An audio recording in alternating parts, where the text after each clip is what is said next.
Ma'asyiral muslimin wal muslimat rahimakumullah. Kita tahu bahwa banyak manusia yang menghendaki berjumpa dengan Ramadan, terutama mereka orang-orang yang dipenuhi hatinya dengan iman. Tapi terkadang banyak dari saudara-saudara kita yang boleh jadi pada Ramadan tahun lalu berpuasa dengan kita, mereka justru sudah meninggalkan kita. Boleh jadi Ramadan tahun ini sebagian saudara kita menjadikan Ramadan terakhir bagi mereka. Kita tidak tahu umur manusia, karena kematian itu adalah rahasia Allah Subhanahu wa taala. Bahkan terkadang seorang dokter yang mengobati pasiennya, dokternya lebih dulu mati dibandingkan pasiennya. Atau orang tua yang mengharapkan anak-anaknya lebih lama usia mereka, justru anaknya malah lebih dulu meninggalkan orang tuanya. Karena kematian itu rahasia Allah Subhanahu wa taala. Tapi kita bagi seorang mukmin sudah seharusnya merindukan datangnya bulan Ramadan. Sebagaimana para salafun salih 6 bulan sebelum Ramadan mereka berdoa kepada Allah Subhanahu wa taala, Allahumma ballighna Ramadan. Ya Allah, sampaikan kakiku di bulan Ramadan. Kenapa begitu rindunya para salafun salih ingin berjumpa dengan Ramadan? Karena Ramadan bukan bulan biasa. Setiap detik, menit, jam, bahkan hari di bulan Ramadan itu sangat berharga bagi seorang mukmin. Maka jangan sampai kemudian berlalunya Ramadan kepada kita samakan Ramadan dengan bulan-bulan yang lainnya. Karena Ramadan adalah bulan yang dimuliakan khusus bagi kaum muslimin. Ma'asyiral muslimin wal muslimat rahimakumullah. Dahulu di zaman Nabi SAW ada seorang sahabat namanya Talhah bercerita. Ada 2 orang yang datang menemui Nabi SAW, di mana 2 orang ini adalah kawan dekat. Datang berjumpa dengan Rasul dan ingin masuk ke dalam Islam. Maka keduanya pun kemudian masuk ke dalam Islam dan baik keislamannya. Kemudian salah satu dari keduanya bersungguh-sungguh di dalam mengamalkan Islam sampai akhirnya ikut perang dan mati syahid saat pertempuran. Kemudian kawannya setahun setelah kematian saudaranya yang mati syahid itu meninggal juga, tetapi setahun setelahnya, bukan dalam peperangan, mati seperti matinya manusia yang wajar, mati di pembaringan. Jadi Talha ini bercerita kepada Nabi SAW di hadapan para sahabat. Dia bermimpi. Kata Talha, aku berdiri di pintu surga. Aku melihat 2 orang yang masuk Islam, kemudian salah satunya mati syahid dan yang lainnya mati biasa tapi mati setahun setelahnya. Ketika orang yang hendak mati syahid ini melangkahkan kakinya ke surga, tiba-tiba kemudian Allah Subhanahu wa taala tidak mengizinkan dia lebih dulu masuk surga, tapi kawannya yang bukan mati syahid yang meninggal setahun setelahnya, justru dia pula yang disuruh masuk surga lebih dulu. Maka Talha bercerita kepada Rasul, kok bisa? Bukankah orang yang mati syahid itu masuk surga tanpa hisab dan adab? Mereka dimuliakan. Tapi kenapa orang yang tidak mati syahid yang meninggal setahun setelahnya lebih dulu menginjakkan surga dibandingkan kawan yang mati syahid? Maka Nabi SAW mengatakan, atajabun, apakah kalian heran? Tidak perlu heran. Bukankah saudaranya yang tidak mati syahid, dia diberikan kesempatan hidup 1 tahun setelahnya? Dan bukankah selama 1 tahun itu dia habiskan dengan salat ini dan itu? Bukankah saudaranya yang bukan mati syahid juga diberikan kesempatan oleh Allah untuk berjumpa dengan Ramadan, sehingga dia bisa berpuasa, dia bisa qiyamul lail, dia bisa mendapatkan Lailatul Qadar dan ibadah ini dan itu? maka jarak dia dengan saudaranya yang mati syahid antara jarak langit dan bumi. Sudah sewajarnya dia masuk surga lebih dulu dibandingkan teman yang mati syahid. Lihat bagaimana kemuliaan bulan Ramadan mengungguli orang yang mati syahid di dalam melangkahkan kakinya ke surga. Dari sini kita tahu bahwa Ramadan ini bukan bulan biasa. Sampai-sampai dalam kisah ini orang yang tidak mati syahid yang hidup setahun setelahnya hanya gara-gara mendapatkan bulan Ramadan, dia lebih dulu masuk surga dibandingkan kawannya yang mati syahid. Maka saya nasihatkan untuk saya pribadi dan antum semuanya, khususnya para talabatul ilmi, jaga bulan Ramadan baik-baik. Boleh jadi ini Ramadan terakhir bagi kita, kita tidak tahu. Akan tetapi banyak orang-orang yang kemudian bermuamalah dengan Ramadan itu layaknya Ramadan bulan-bulan biasa. Dia tidak mengistimewakannya. Padahal ada sebuah hadis dari Abu Hurairah radhiyallahu anhu.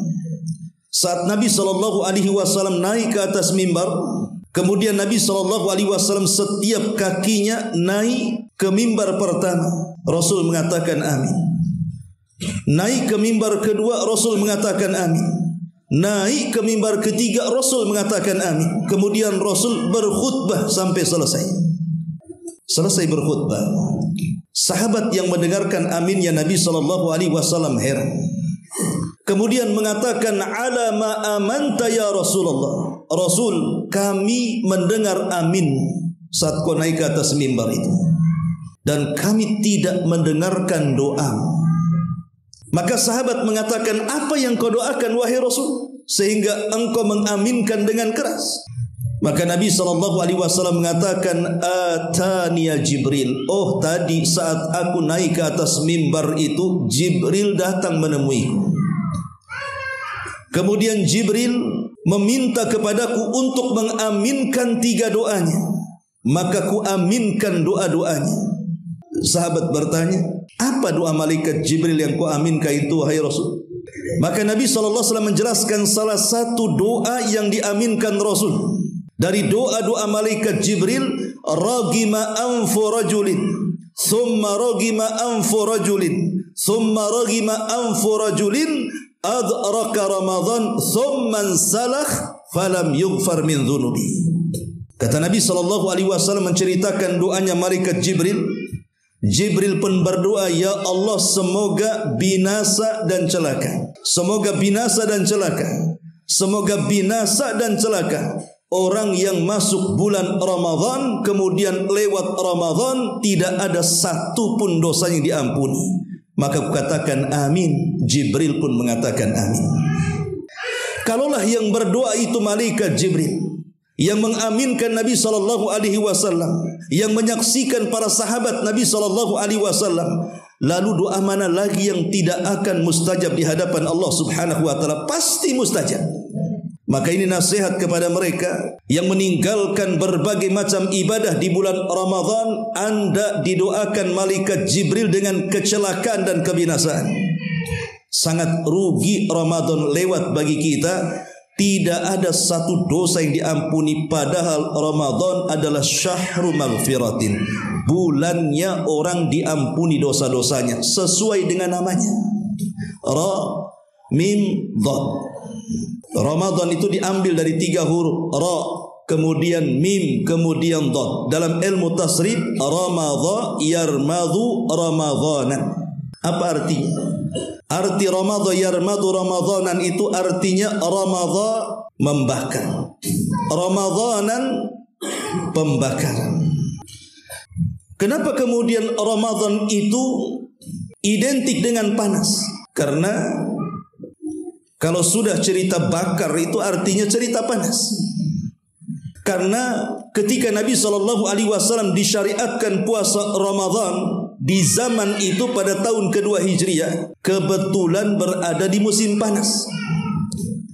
Dan panasnya di sana beda dengan panasnya di sini. Bisa membakar kulit. Kalau seandainya panasnya terik matahari di bulan Ramadan bisa membakar kulit-kulit manusia, Maka ulama mengatakan begitu juga dosa-dosa manusia bisa terbakar di bulan Ramadan.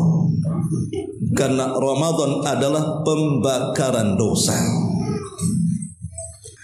Itulah yang dikatakan Nabi sallallahu alaihi wasallam, "Man shoma Ramadhana imanan wa ihtisaban ghufira lahu ma taqaddama min dhanbi." Barang siapa yang berpuasa Ramadan yakin dengan perintahnya, mengharap dengan pahalanya, maka Allah akan mengampuni dosa-dosanya yang telah ia lakukan.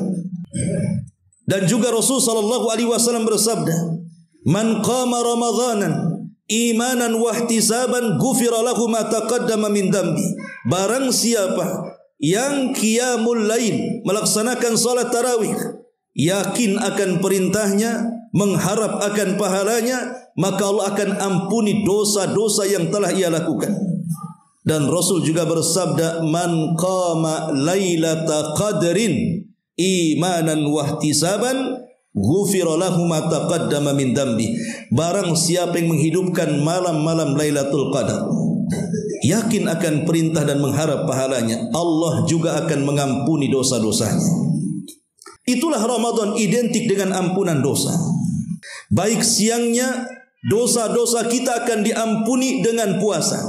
Baik malamnya, dosa-dosa kita akan diampuni dengan qiyamul lail dan dengan menghidupkan malam Lailatul Qadar. Dengan kata lain, 24 jam di bulan Ramadan itu Allah rontokkan dosa-dosa kita. Maka rugi kalau seandainya orang masuk Ramadan 1 bulan, kok 1 dosa enggak diampuni ya? Boleh jadi karena dia tidak puasa di bulan Ramadan, dia meninggalkan tarawih di bulan Ramadan, dia meninggalkan baca Quran di bulan Ramadan, dia tidak mau bersedekah di bulan Ramadan, dan begitu seterusnya. Ma'asyiral muslimin wal muslimat rahimakumullah. Saking mulianya bulan Ramadan, di permulaan bulan Ramadan Nabi SAW sampai mengumpulkan para sahabatnya. Dikumpulkan para sahabatnya. Kemudian Rasul berkhutbah dengan khutbah yang luar biasa. Dan itu dilakukan Rasul setiap datang bulan Ramadan sebagai tabsyir, kabar gembira bagi para sahabat akan datangnya Ramadan. Kata Nabi SAW, "Atakum syahru Ramadan, syahrun mubarak." Telah datang kepada kalian bulan Ramadan, bulan yang penuh berkah. Fihi tufattahu abwabul jannah wa tughallaqu abwabun niran wa suffidati syayatin. Fihi lailatun khairun min alfi syahrin faman hurima khairaha faqad hurim.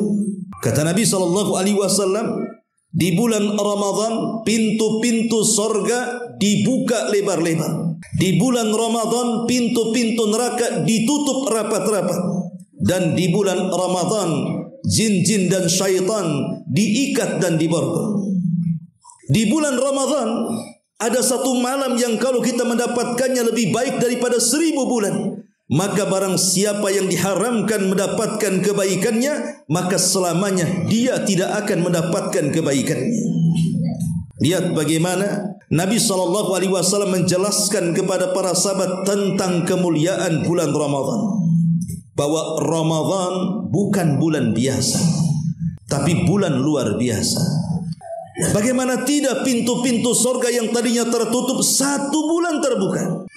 Pintu-pintu neraka yang tadinya tertutup dirapatkan lagi tutupnya. Setan-setan yang tadinya berkeliaran, mereka pun diikat dan sukar untuk menggoda manusia. Bahkan dilebihkan dengan 1 malam yang tidak diberikan kepada umat-umat sebelumnya. Lailatul Qadar, malam menentukan nasib manusia. Dari sini kita tahu bahwa Ramadan merubah segalanya. Merubah alam dunia, merubah alam langit, dan merubah alam yang gaib. Merubah alam dunia, setan-setan diborgol yang ada di dunia. Merubah alam langit, sorga-sorga dibuka dan neraka ditutup rapat-rapat. Artinya alam nyata dan alam gaib terubahkan dengan Ramadan. Kalau ini bukan bulan mulia apa namanya? Ma'asyiral muslimin yang dimuliakan Allah Azza wa Jalla, jangan cerita pahala di balik puasa, yang sangat besar. Bau mulut orang yang berpuasa saja menjadikan kemuliaan bulan Ramadan cukup bagi kita. Apa kata Nabi SAW? Walladhi nafsi Muhammadin biyadi lalughufu fammi saim atyab indallahi min rihil misk. Demi zat yang Muhammad berada di tangannya, demi zat yang jiwa Muhammad berada di tangannya, kata Rasul, demi Allah, sungguh bau mulut orang yang berpuasa itu di sisi Allah jauh lebih wangi dibandingkan minyak kasturi. Tentu maksudnya di sisi Allah, bukan di sisi manusia. Jangan pula antum panggil kawannya, sini-sini, kemudian antum tiup di mukanya. Harum enggak kira-kira ini bau mulut saya? Tergantung sahurnya. Kalau makan jengkol ya bau jengkol, makan pete, makan sate bau kambing lah. Tetapi kalau seandainya bau mulut orang yang berpuasa di sisi Allah saja diangkat, lebih harum dibandingkan minyak kasturi, itu bau mulutnya tuh. Macam mana pula dia menahan laparnya, macam mana pula dia menahan dahaganya, macam mana pula dia menahan syahwatnya. Ini kemuliaan besar yang menunjukkan Ramadan itu bukan bulan biasa. Ma'asyiral muslimin wal muslimat rahimakumullah. Oleh karena itu, maka ada ibadah-ibadah yang harus kita perhatikan selama bulan Ramadan. Kalau ingin sukses melewati Ramadan, perhatikan ibadah-ibadah ini. Pertama, Ramadan adalah syahru as-siyami. Ramadan itu bulannya kita berpuasa. Di dalam Al-Quran Allah Subhanahu wa ta'ala berfirman, Ya ayyuhalladzina amanu, wahai orang-orang yang beriman. Abdullah ibn Mas'ud mengatakan, kalau Allah memanggil kita dengan iman, fa'ar'ilaha sam'ak, perhatikan telingamu dengan ayat itu. Karena bisa saja setelah panggilan ini ada perintah besar yang harus kita laksanakan, atau ada larangan yang berbahaya yang harus kita tinggalkan. Allah panggil kita dengan iman, karena imanlah yang menggerakkan kita untuk melakukan amal saleh. Dan dengan iman pula amal-amal berat menjadi ringan untuk kita lakukan. Kutiba alaikumusiyam, diwajibkan kepada kalian puasa. Kama kutiba alal ladzina min qablikum, sebagaimana puasa ini diwajibkan kepada umat sebelum kalian. Ibrahim mewajibkan puasa kepada umatnya, Nuh mewajibkan puasa kepada umatnya, Lut mewajibkan puasa kepada umatnya, Nabi Saleh, Nabi Syuaib, Nabi Musa, Nabi Isa, semua para nabi mewajibkan puasa kepada umatnya. Kama kutiba alal ladzina min qablikum, sebagaimana puasa ini diwajibkan kepada umat sebelum kalian. Artinya di sini ada kesamaan hukum, bahwa puasa itu bukan kewajiban yang Allah wajibkan kepada kita saja, tapi puasa ini juga diwajibkan kepada umat sebelum kita. Adapun cara dan waktu bisa saja berbeda. Boleh jadi puasa yang diwajibkan kepada kita ini Ramadan, puasa yang diwajibkan kepada umat sebelum kita bukan Ramadan.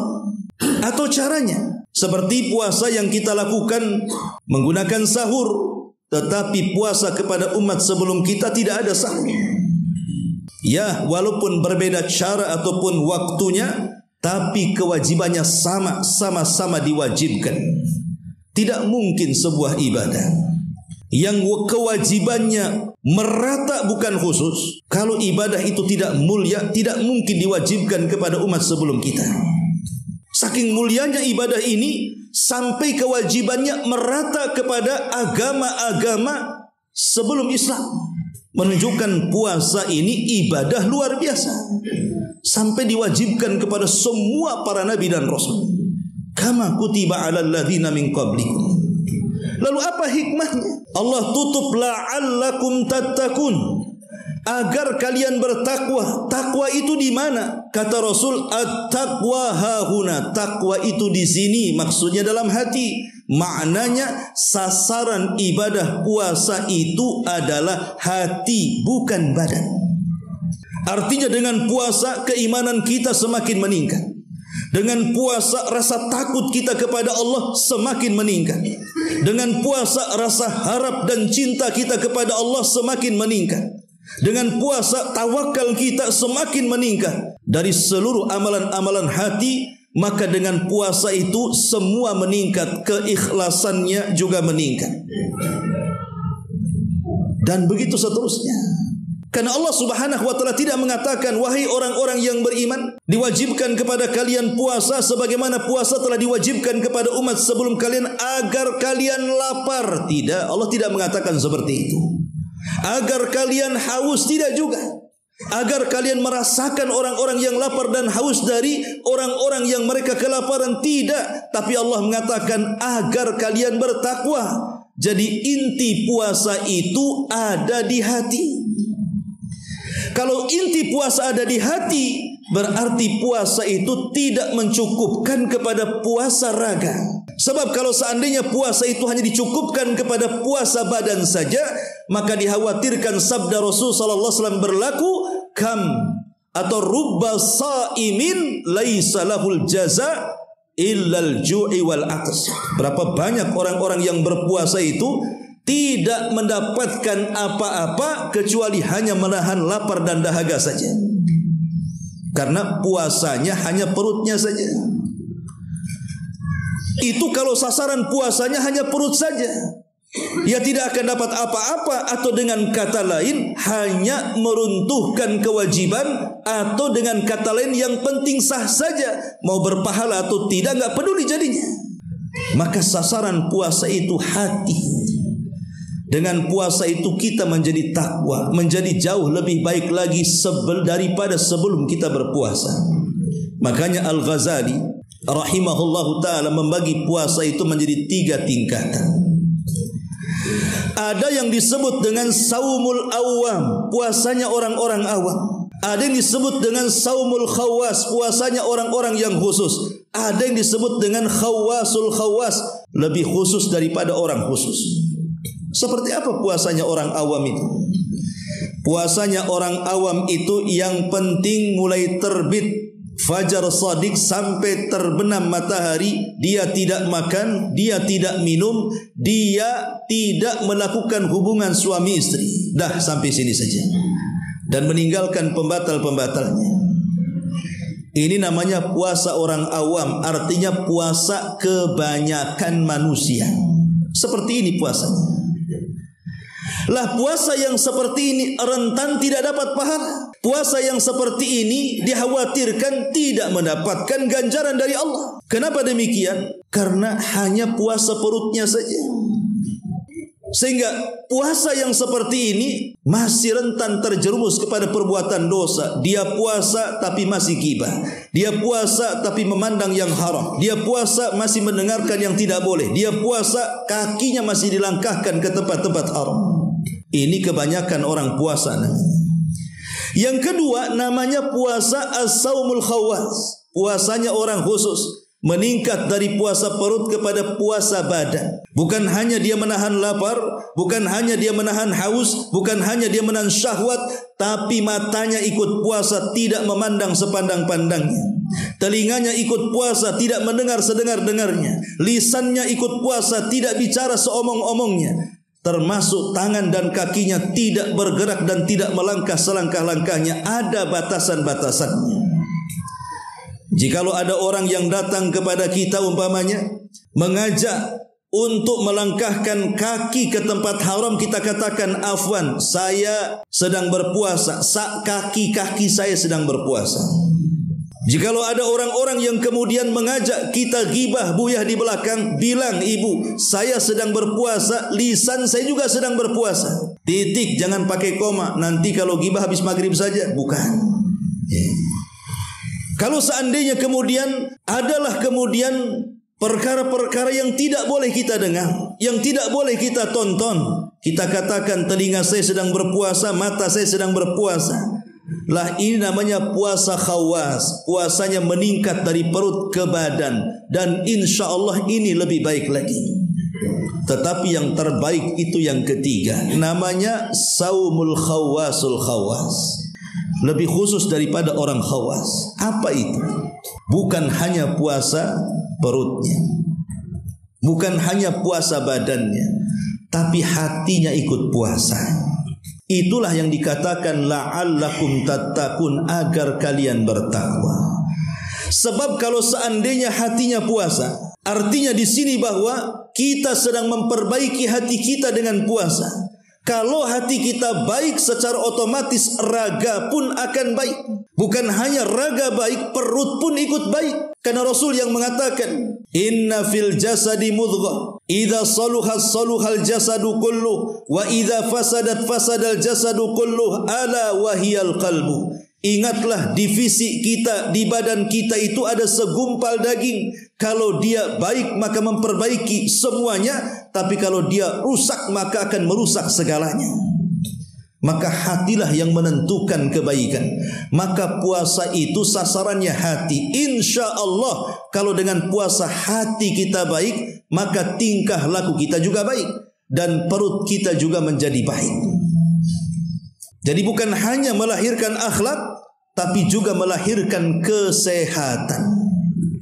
Melahirkan akhlak, kita tidak mungkin memandang yang haram karena kita sedang berpuasa. Kita tidak mungkin mendengar yang haram karena kita sedang berpuasa. Kita tidak mungkin melangkahkan ke tempat yang haram sehingga kaki pun ikut berpuasa. Bahkan lisan pun terjaga. Tidak mungkin ghibah, namimah. Tidak mungkin mencaci, memaki, merendahkan, dan begitu seterusnya. Lahirlah dari puasa ini akhlak. Yang kedua, lahir dari puasa itu kesehatan.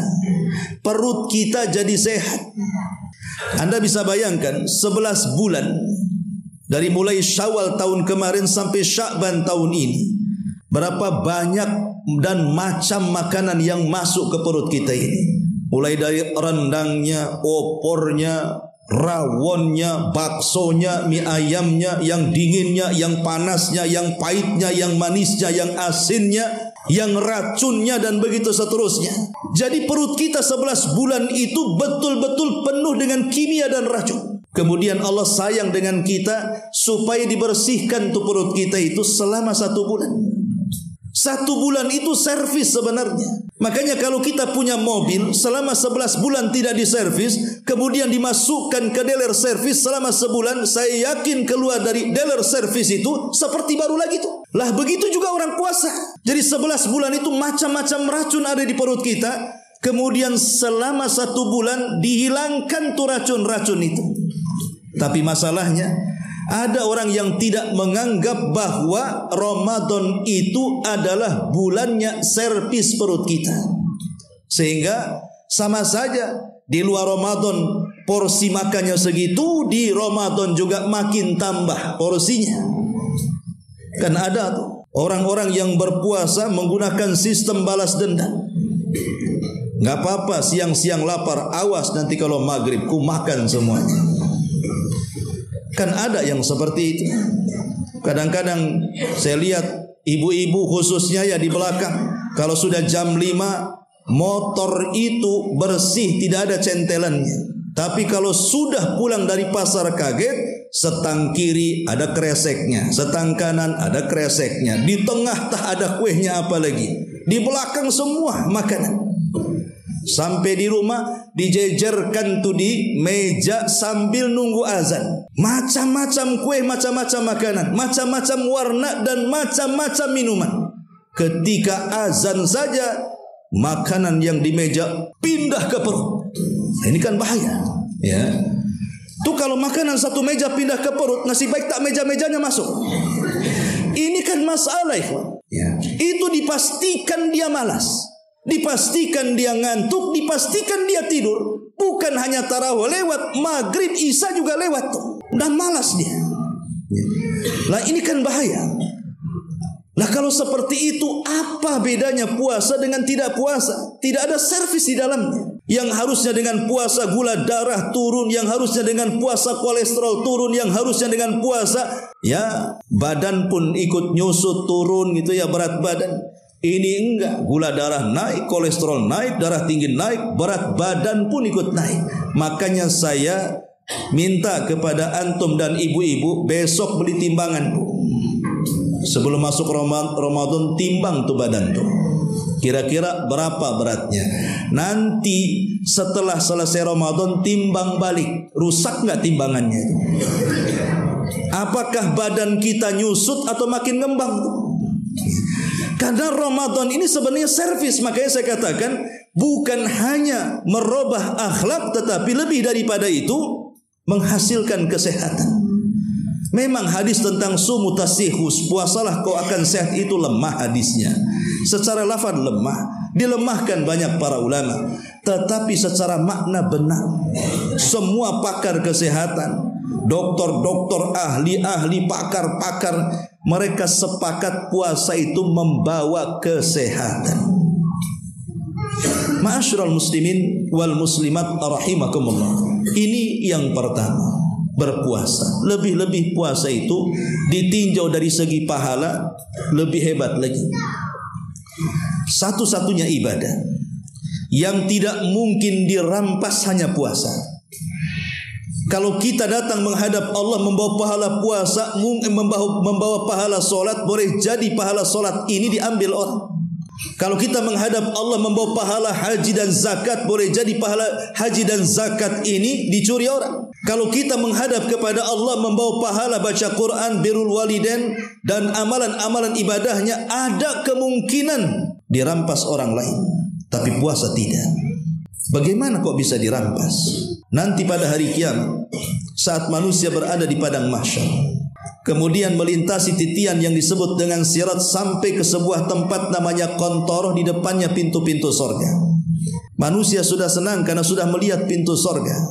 Tapi ketika kakinya hendak dilangkahkan ke pintu itu, tiba-tiba dihadang dan mengatakan, tunggu dulu wahai fulan, engkau dulu di dunia pernah menyakitiku. Mana pahala solatmu? Dikasihkan pahala solat kepadanya. Boleh jadi ketika kakinya hendak melangkah ke sorga, dihadang oleh orang-orang yang didoliminya. Dulu kau membunuh aku, mana pahala zakatmu? Mana pahala sedekahmu? Yang lain mengatakan, dulu engkau sudah menggibah aku, setiap hari 2 jam kau gibah aku. Sekarang mana pahala birrul walidain? Jadi pahala-pahala yang lain memungkinkan kita serahkan kepada orang yang pernah kita zalimi, kecuali puasa. Puasa tidak bisa diambil. Ketika orang-orang mengatakan, hei fulan, engkau di dunia sudah begini dan begitu mendolimi aku, kemarikan pahala puasamu. Allah datang dan mengatakan, tidak bisa. As-saumu li wa ana ajzi bihi. Puasa itu milikku, kata Allah. Tidak bisa kalian ambil. Puasa itu milikku, aku yang akan membalasnya. Sehingga satu-satunya pahala yang akan menemani kita, di mana semua pahala itu diambil orang, hanya puasa. Makanya pintu sorga yang paling banyak memasukkan orang ke sorga adalah Babur Rayyan, pintunya orang yang berpuasa. Kenapa? Karena pahala puasa tidak bisa diambil orang. Pahala puasa itu milik Allah. Dan lebih hebat daripada itu, Allah rahasiakan berapa besarannya. Kalau ibadah-ibadah yang lain, kata Rasul, satu kebaikan dilipat gandakan menjadi 10 kali lipat kebaikan. 10 kali lipat kebaikan dilipat gandakan menjadi 700 kali lipat. Dari 700 kali lipat boleh jadi lipat gandakan menjadi 1000, 2000, 10.000. Tapi yang jelas ada nominalnya. Kecuali puasa, tidak ada lipatannya. Kata Nabi, illa saum, kecuali puasa, tidak ada lipatannya. Solat ada lipatannya, haji ada lipatannya, baca Quran ada lipatannya, sedekah zakat ada lipatannya. Puasa tidak. Puasa tidak ada yang tahu besarannya kecuali Allah Subhanahu wa ta'ala. Begitu agungnya amalan puasa ini, karena pahalanya disembunyikan. Sesuatu yang disembunyikan oleh Allah pasti besar. Contoh umpamanya, ketika Allah Subhanahu wa ta'ala menggambarkan sorga, Allah katakan, fala ta'lamu nafsun ma ukhfiya lahum min qurrati a'yun jazaa'am bima kanu ya'malun. Jiwa itu tidak mengetahui apa yang disembunyikan oleh Allah di sorga. Dari keindahan pandangan-pandangan kenikmatan di sorga, itu sebagai balasan terhadap apa yang mereka telah lakukan di dunia. Sesuatu yang disembunyikan itu menjadi penasaran, dan sesuatu yang disembunyikan itu pasti besar nilainya. Kenapa pertanyaannya? Kenapa pahala puasa disembunyikan? Kenapa pahala yang lain tidak disembunyikan? Karena ibadah puasa itu dimulai dengan kata iman, diakhiri dengan kata takwa. Ya ayyuhalladzina amanu, di situ ada iman. Kutiba alaikumus syiyam, di situ ada siam puasa. La'allakum tattaqun, di situ ada takwa. Tiga-tiganya ibadah rahasia. Iman di mana? Di hati. Hatilah yang menggerakkan lisan dan badan. Puasa juga amalan rahasia, melahirkan ikhlas. Tidak ada yang tahu orang yang berpuasa kecuali si pelaku dengan Allah Subhanahu wa taala. Kalau salat nampak ibadahnya, kalau haji nampak ibadahnya, kalau sedekah nampak ibadahnya. Kita lihat orang solat takbir sampai salam nampak kita pelototi. Orang zakat nenteng hartanya nampak. Orang haji lebih nampak lagi, satu kecamatan yang antar dia. Mana enggak nampak? Ya. Tapi kalau solat, kalau puasa macam mana mau tampak? Oh, bisa Ustaz, saya tahu dia sedang puasa. Macam mana? Itu kalau kena angin agak mereng lemas katanya. Boleh jadi dia lagi linglung, bukan lagi puasa, lagi demam. Oh, nampak tuh bibirnya pecah-pecah Ustaz. Tidak, dia lagi panas dalam, bukan lagi puasa. Tidak bisa. Oh, ngeludah terus sariawan. Ya. Jadi tidak bisa. Dari mana kita tahu bahwa dia sedang berpuasa? Kecuali kalau dia ngomong, Afan, saya lagi puasa. Tapi kalau nggak ngomong, kita tidak tahu karena tidak ada ciri-cirinya. Itulah ibadah puasa. Yang ketiga takwa. Takwa juga dalam hati, iman dalam hati.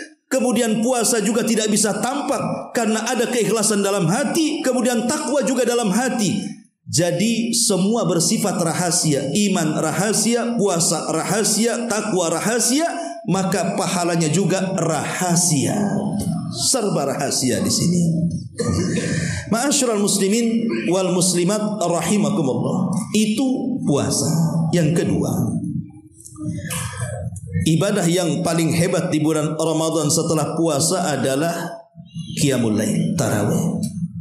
Boleh jadi di antara kita selama 11 bulan tidak pernah kita tahajud di sepertiga malam akhir.